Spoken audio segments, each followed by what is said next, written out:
السلام عليكم. أتمنى أن يجدكم هذا الفيديو في أحسن الأحوال، ولا تنسوا الضغط على زر إعجاب للفيديو وتعليق بخصوص الموضوع.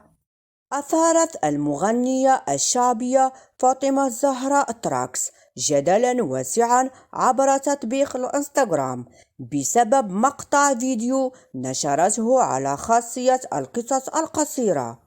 ولقد نشرت فاطمة الزهراء تراكس مقطع فيديو من حفلها الأخير الذي أقامته بدولة إيطاليا وسط حضور عدد كبير من الجالية المغربية.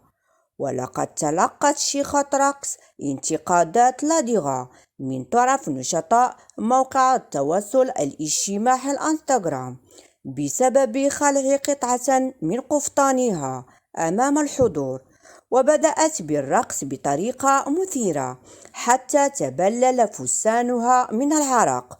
وأرفقت الشيخة تراكس على مقطع الفيديو الذي نشرته على خاصية ستوري بحسابها الخاص على موقع تبادل الصور والفيديوهات الانستغرام بتعليق جاء فيه: الشيخة لما تعرق على طرف الخبز ماشي شيخة. وتحية لشيخة الشيخات تراكس محبوبة الجالية بإيطاليا. فكان هذا هو فيديو اليوم، وإلى فيديو قادم إن شاء الله. إلى اللقاء.